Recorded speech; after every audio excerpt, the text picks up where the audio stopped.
evening. You're watching the explosive weekend debate with me, Kritsween Walia. Well, viewers, the decision in the making by the central government to curb the unfettered, quote-unquote, unfettered powers of Waqf Board has created a political firestorm in the country. Let's begin by telling you what the government plans to do. It plans to move a bill in the parliament in the upcoming week that seeks to repeal several key clauses of the current Waqf Act. The potential bill discussed by the cabinet on Friday primarily aims at reducing arbitrary powers currently held by Waqf boards.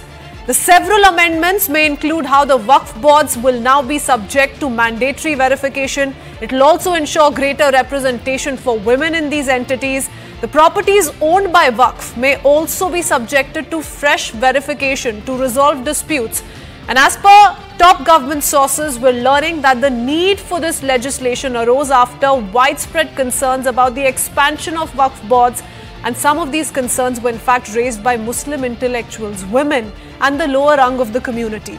But why is there growing chorus for these changes? Let's take you through some of the controversial features of the Waqf Act. Section 3 of the Act allows Waqf boards to claim land if they believe it belongs to a Muslim without needing proof, without any proof whatsoever. Section 6 further of the Act entails that the aggrieved parties have just 1 year to appeal claims on land and assets before Waqf boards. Further, the 2013 amendment scrapped the Supreme Court ruling that removed the 1 year limit for non-Muslims to appeal, which basically means this amendment gave more sweeping powers to the Waqf boards. And to make matters worse for those contesting this legally, Section 40 places the burden of the proof on landowners to contest Waqf claims. And here's what's most problematic, viewers, with those opposing it especially. Section 85 of the Act establishes that the decisions by Waqf's tribunals are final and cannot be contested in higher courts. So basically, if you can't satisfy the Waqf Board tribunal that this is your own land, no court in the country, not even the Supreme Court, can change that decision for you. Well, viewers, there are several contentious Waqf claims that have reignited this debate time and again in the past as well. For instance, the Tamil Nadu Waqf Board claimed ownership of the entire Tiruchendurai village, which has a majority Hindu population. Now, several Muslim leaders have expressed concerns over the potential Waqf bill and have even warned of chaos. Asaduddin Owaisi, for example, says this itself is against the freedom of religion. Before we take this up with our guest joining us this evening, let's see how this development is being viewed in the political corridors of the country.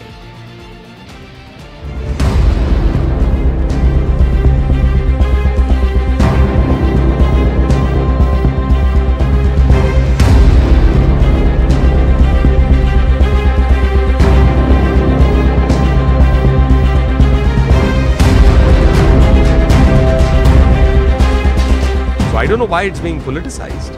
It cannot be seen through a prism of religion. After all, legal rights flow from an act.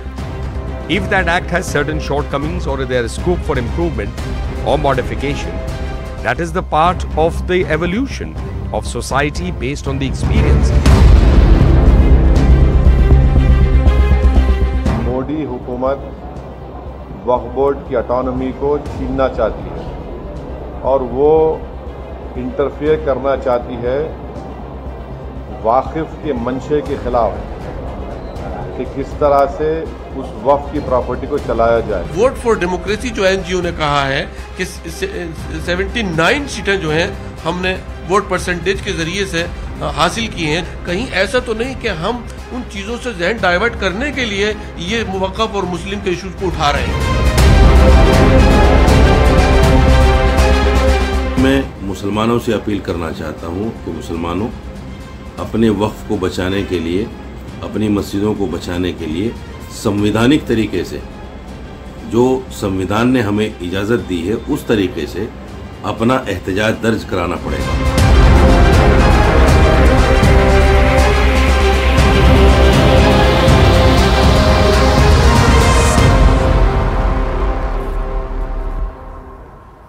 Let's quickly open this up with our guest joining us this evening. We have Pranay Agarwal, political analyst, who's going to be pointing out the central government's opinion on this for us this evening. We also have Mohammad Farhan, political analyst, with us on the broadcast, along with Ashutosh Srivastav, a lawyer, joining us on the panel. this evening at 9 p.m. I will first begin with Mohammad Farhan.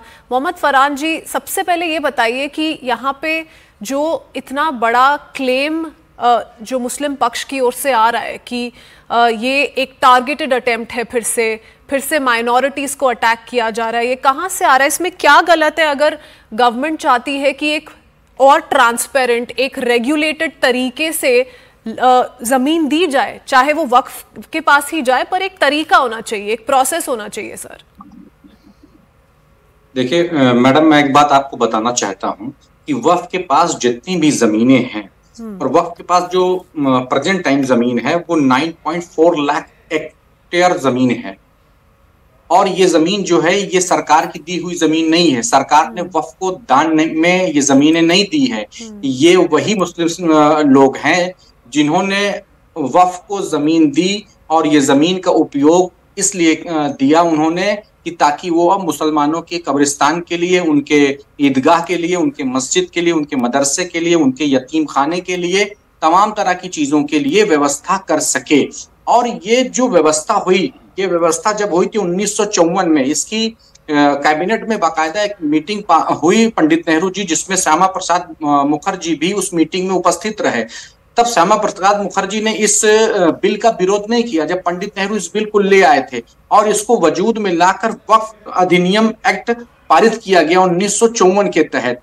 और आज जो Bharatiya Janata party इस वक्फ अधिनियम के तहत हमारे जो अख्तियार है, मतलब वक्फ पर जो हमारी पावर है, उस पावर को छीन के वो सरकार को देना चाहती है, ताकि सरकार ये तय करे कि जो क्रीम जमीन वक्फ की है वो सरकार उस पर अपना खुद अधिकार रखे, और जो खराब जमीनें हों वो वक्फ को दे दी जाए, और वक्फ उस पर अपना काम अगर कर सके तो ठीक है, नहीं कर सके तो कोई बात नहीं है। दूसरी बात मैं कहना चाहता हूं मैडम, एक सिंपल सवाल है, एक सिंपल सवाल है, ये निर्णय लिया कैसे जाता है कि ये वक्फ की जमीन है या वक्फ की जमीन नहीं है, बिना किसी वेरिफिकेशन के, बिना किसी प्रूफ के? क्या ये सही मानते हैं आप कि किसी भी जमीन पे आप अपना हक जता सके बोल के कि ये वक्फ की जमीन है? देखिए मैडम, इसका एक पूरा प्रावधान है। जिस तरीके से क्रिश्चियन कम्युनिटी के पास जमीनें हैं और उनकी सबकी लीज डीड है, एक लीज होती है परपीचुअल लीज होती है, एक कॉन्ट्रेक्चुअल लीज होती है। परपीचुअल लीज जो होती है वो 1000 वर्ष के लिए होती है, और कॉन्ट्रेक्चुअल लीज जो होती है वो 100 साल के लिए होती है। तो उसी तरीके से वक्फ के पास जो वक्फ अल औलाद है, मतलब कि हमेशा के लिए जिन लोगों ने अपनी जमीनों को वक्फ के नाम पर दर्ज कर दिया या वक्फ को दान के रूप में दे दिया, या सिंपल भाषा में ये समझिए कि मैंने अपनी जमीन को, जो 100 बीघा जमीन थी, उस जमीन को मैंने वक्फ को दान दे दिया। अब वक्फ की जिम्मेदारी कि उस जमीन पर वक्फ किसको देती है और उस पर वहां पर किसको अपना मुतवल्ली नियुक्त करती है या अधिकारी किसको नियुक्त करती है, ये वक्फ तय करेगी। मैं एक बात और आपको कहना चाहता हूं, 28 राज्य हैं और 28 राज्य में हर राज्य में वक्फ बोर्ड है, मगर आप एक मामला नहीं ला सकती कि जिसमें ये मामला ला दें कि वक्फ बोर्ड ने किसी गैर व्यक्ति की जमीन को जबरन कब्जा किया है और वक्फ बोर्ड के खिलाफ मुकदमा पंजीकृत हुआ या उनके अधिकारियों के खिलाफ मुकदमा पंजीकृत हुआ। क्या आप कह रहे हैं कि जितनी भी ये जमीनें हैं जिस पे वक्फ ने अपना क्लेम अनाउंस किया हुआ है सर, ये सारी दान की गई हैं? तो जो तमिलनाडु में ये अभी कुछ रिसेंटली हुआ था सर, आप कह रहे हैं कि वो भी वक्फ को खुद दान किया गया था? जो इतनी सारी जमीन, इतना बड़ा कंट्रोवर्सी क्रिएट हुआ था उस पे, वो आप कह रहे हैं कि अपने आप से दान की गई थी वक्फ को? देखिए वक्फ की जमीन, देखिए मैडम एक बात मैं आपको बता दूं, जो वहां कंट्रोवर्सी हुई है तमिलनाडु में, उसके पीछे कारण ये है कि एक बार हमने अपनी जमीन दी, और जब हमने दी जमीन तो उस वक्त जमीन की कीमत मान लीजिए एग्जाम्पल के तौर पे 10,000 रुपए थी, और हमने अपनी जमीन दे दी 2 बीघे, और उसके बाद जब हम 30 साल बाद फिर पहुंचे तो उस जमीन की कीमत हो गई कितनी, 2 करोड़ रुपए। एक तरफ 10,000, दूसरी तरफ 2 करोड़ रुपए। तो अब हमारे मन में लालच आ गई, तो हमने क्या किया, वक्फ पर क्लेम कर दिया कि मुझे अपनी जमीन वापस लेनी है। मगर न्यायालय द्वारा ये अधिनियम है कि आप वक्फ की गई जमीन को दोबारा वापस नहीं ले सकते हैं, उस पर आपका अधिकार नहीं होता है, आपका अधिकार खत्म हो जाता है। आपने एक बार अपनी दान जमीन दे दी, तो अगर मैंने दे यही दिया तो और मेरा सवाल है बेटा ना फरहान साहब, कोई अखाड़ा, कोई क्रिश्चियन कम्युनिटी, कोई भी ऐसा प्रैक्टिस नहीं कर रहा है जो वक्फ कर रही है प्रैक्टिस, इसीलिए तो ये सवाल उठ रहा है सर, इसीलिए तो इतना क्या प्रैक्टिस कर रही मैडम, आप बताइए। फरहान साहब, मैंने आपसे 3 सवाल पूछे, मैंने आपका जवाब सुन लिया। Let others also come in and respond to your queries and perhaps tell you what's not okay as far as the Waqf Act is concerned and why perhaps these regulations are the need of the hour. Pranay, if you can quickly come in, you know, this is going to be big in itself. We've already seen the likes of Asaduddin Owaisi come out and say that, you know, the Muslims in the country are being targeted once again. But what's interesting is that there are several appeals that have come in from people in the Muslim community, including intellectuals and women, most importantly, who want a greater say, who want greater representation in these Waqf boards. How is that unfair? Absolutely, Christine. Firstly, it is just this kind of, false propaganda which the previous panelist was engaging in, which needs to be strongly countered regarding the intentions of the government and what it is trying to do. Clearly, even members of the Muslim Samaj agree that Waqf, under the present acts, they have very wide and arbitrary powers, and those will be curbed and an oversight mechanism will be established. Presently, please appreciate, Waqf boards can claim any property as Waqf land, and their own tribunal, the Waqf tribunal, will sit in judgment on any counter claims, and you cannot make any appeals to any other court.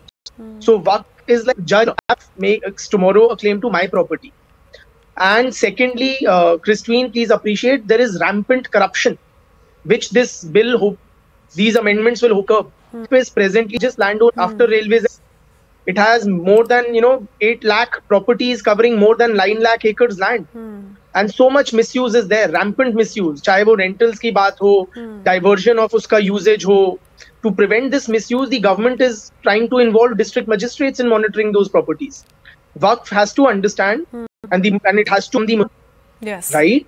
And of course, how can you oppose any right-minded person oppose a more a move which is so inclusive? Women will be made a part of the Central Waqf Council and state Waqf boards. Muslim women themselves have been demanding a greater say in the functioning of the Waqf properties. This amendment or these amendments, they will help to amicably settle disputes. Claims made by the Waqf board on properties will undergo mandatory verification. अब आप समझिए 70% of Delhi is on Waqf land according to their claims. So if you have to get beyond these bizarre kind of claims, right? And like you mentioned, the Tamil Nadu and some of those properties have conveniently been handed over back in 2013, Pranay. But to take it forward, I want to quickly go across to George Kurian, political analyst, who's also with us on this panel, completes the panel this evening. George Kurian, I want to take it step by step. You know, there are several contentions that have been spoken of, and this is not the first time. We've seen this debate reignite time and again. Every time Waqf has come out and made these big claims, and the big question that everyone continues to ask is, where's the proof? And that's what the central government is trying to do. It's trying to put the onus back on Waqf to come out with some sort of proof. There needs to be a proper system that needs to be followed. I want to quote section 40 of the Waqf Act that states, when the Waqf board lays a claim on the land of a person, it's not the responsibility of the Waqf board to prove the claim of the land, but the real owner of the land has to prove the ownership of the land. So the Waqf has to just simply put its finger on that particular. Christine, good evening to you, to my co-panelists from the debate, and to your audience. First and foremost, the whole idea about the Waqf board is to, it's for the uplift of the community. And I hope the government through the bill is, in the right move, and there is no ulterior the board of the trustees are in this regard. We also understand that there are many stakeholders to the entire issue. No, but in the name of charity and upliftment, Mr. Kurian, can you lay claim on any piece of land across the country, and that should be acceptable? But that goes without saying, and I'm sure that there is an appropriate mechanism where the government will put in place where these things will be taken care of. But at the same time, let me just bring it to your audience's notice that the Waqf board should utilize the resources that they have for the upliftment of the Muslim community at large. And it could be educational, it could be healthcare, it could be opening of masjids and madrasas, and in short, it needs to uplift the community at large, because the resources resources that they have is enough for the community to, enhance their potential to the optimum, and they have to utilize this. And we have learned that, there are many encroachment into the properties and, misuse of properties, and the trustees are using it for, ulterior motives. So, that should be stopped at this point in time is all I want to say. And I hope that the government will take cognizance of the matter. Okay, all right.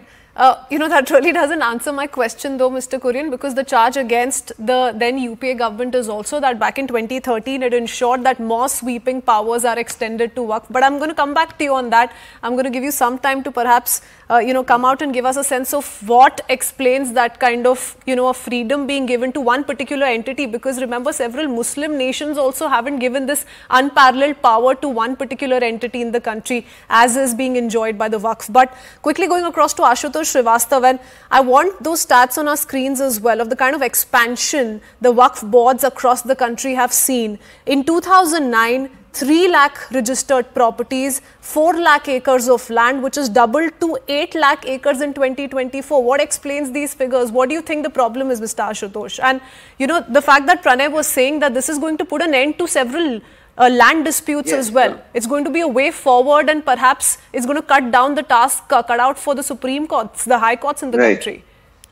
See, the answer lies on the counter claims by the Waqf board and also the individual owners of the properties who are claiming that the properties have been taken wrongfully by them. There are such cases. I'm not saying that all the cases are like that. See, the individuals who are coming across and they are donating their lands or properties, movable, immovable properties to the Waqf board for the betterment and upliftment of a community as at large, and also, for the social welfare, that is all welcome. That there is no issue with that. But the problem lies only when some people come up and they say, as we have seen that there have been many cases of some intellectuals, women and others who are saying that their properties have been taken wrongfully by the board. So there the problem lies. So to stop it, or maybe to curb it, or maybe to make it more transparent, there is always need of amendment in law. It is not only this particular law, but there have been amendments in many other laws in the country from time to time. Whenever the matter comes up to the government and they feel that, okay, now the time has come where the amendment is required.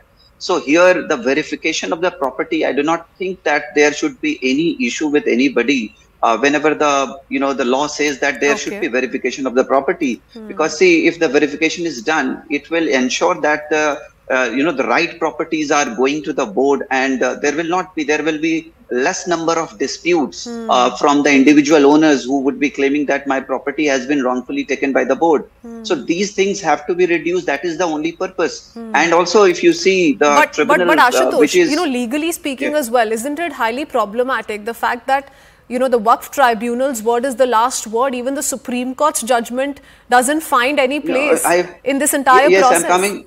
I'm coming to that. See, there is a tribunal which has to be constituted under the Waqf board, and I know that the civil courts have no powers to entertain any appeal, whatever decisions are made by the Waqf, tribunal.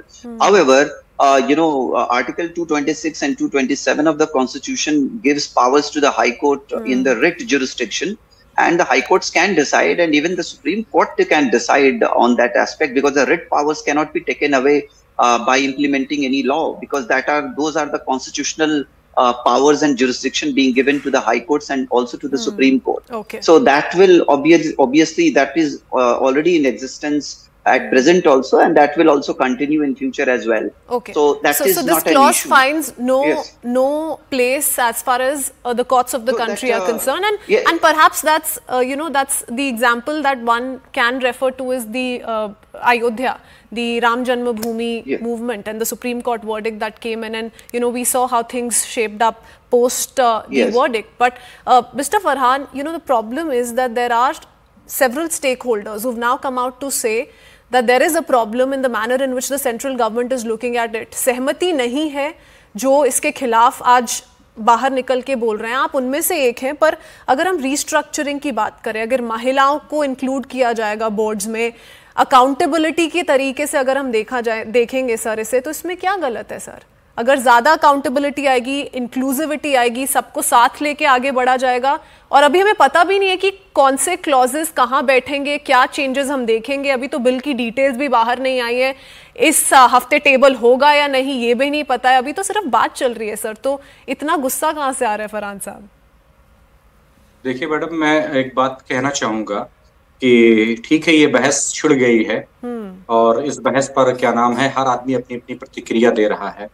मगर इसमें एक point आपको बताऊंगा मैं कि जब ये bill 1954 में पंडित जवाहरलाल नेहरू जी ने इसको अधिनियम पारित किया था, वक्फ अधिनियम, तब वक्फ के पास जमीन जो थी 1.2 लाख हेक्टेयर थी जमीन। आज की डेट में जमीन जो है वक्फ के पास 9.4 लाख हेक्टेयर है। अब एक छोटी सी बात है कि जमीन पैदा होती नहीं है, जमीन या खरीदी जाती है या बेची जाती है। तो अब ये बात बिल्कुल एकदम क्लियर कट है कि अगर ये जमीन बढ़ी है तो जाहिर सी बात है इसके जो दान देने वाले लोग हैं, डोनेट करने वाले लोग हैं, उन लोगों ने इस जमीन को डोनेट किया, तभी वक्फ की संपत्ति इतनी बड़ी हुई। ये अडानी की तरह थोड़ी नहीं बढ़ गई है एक बार की एक बैग। ये तो इतना 74 सालों में सरकार दर सरकार के फैसलों की वजह से भी बढ़ी है। अगर हम पार्टीशन की ही बात करें, अगर हम इंडिया पाकिस्तान की पार्टीशन की बात करें, पाकिस्तान ने भी जो हिंदू पाकिस्तान छोड़ के हिंदुस्तान आ गए उनकी जमीन वहां की सरकार को दे दी। यहाँ क्या हुआ, जो भी मुसलमान हिंदुस्तान छोड़ के पाकिस्तान चले गए उन सबकी जमीन वक्फ बोर्ड को गई। तो सरकार दर सरकार जो फैसले लिए गए हैं, निर्णय लिए गए हैं, उनकी वजह से ये हुआ है सर। नहीं मैडम, मैं आपके सुन लीजिए, मैं आपको अनकरेक्ट नहीं कहूंगा, ठीक है। मैं आपको बताना चाहता हूं, जो लोग भारत में मुस्लिम छोड़ करके पाकिस्तान चले गए वो जमीन शत्रु संपत्ति में हो गई। आपको पता है आज भी हर राज्य की सरकारें शत्रु संपत्ति की जमीन का अवलोकन मूल्यांकन कराकर उस पर कब्जा ले रही हैं और कब्जा लेने के बाद उसको जैसे मान लीजिए कि विकास प्राधिकरण को दे रही हैं और वहां पर प्रधानमंत्री आवास योजना या अन्य आवास योजना का वहां पर निर्माण हो रहा है। वो लैंड ऑफ यूज देख करके कि कहाँ गांव में शत्रु संपत्ति है कि वो शत्रु संपत्ति शहर के अंदर है। जो पाकिस्तान हिंदुस्तान उसमें आपको दिक्कत दिख रही है फरहान साहब, उसमें आपको दिक्कत दिख रही है, पर अगर सूरत म्युनिसिपल कोऑपरेशन हेडक्वार्टर को वक्फ प्रॉपर्टी डिक्लेयर कर दिया जाए उसमें कोई आपत्ति नहीं है सर। जो पाकिस्तान चले गए उनकी संपत्ति यहां रह गई, सरकार ने उसको शत्रु संपत्ति डिक्लेयर किया, वो वक्फ बोर्ड में सम्मिलित नहीं हुई। दूसरी बात मैं कहना चाहता हूं कि अभी जो एनडीए के सहयोगी, मैं लास्ट पॉइंट, एनडीए के जो सहयोगी हैं चंद्रबाबू नायडू जी, वो उन्होंने ऐलान कर रखा है कि आंध्र प्रदेश में वक्फ की जितनी भी संपत्तियां हैं हम उसको डेवलप करेंगे और डेवलप करने के बाद हम फंड प्रोवाइड कराएंगे मदरसों के लिए, मस्जिदों के लिए, कब्रिस्तान के लिए हम फंड प्रोवाइड कराएंगे। अब जब सरकार की नजर उस पर टेढ़ी हो जाएगी तो चंद्रबाबू नायडू जी का ये प्रोजेक्ट क्या होगा? चलिए वो तो बात की बात है। अभी 3 असेंबली इलेक्शन भी आ रहे हैं सर, तो उस बारे में भी बात की जाएगी। But Pranay, I want to quickly hear it from you, respond to what Mr. Farhan is saying. How do you read his comments? Firstly, I would say कि हर बात पे ये bogey of Muslims being targeted by any move of the Modi government, that is not right.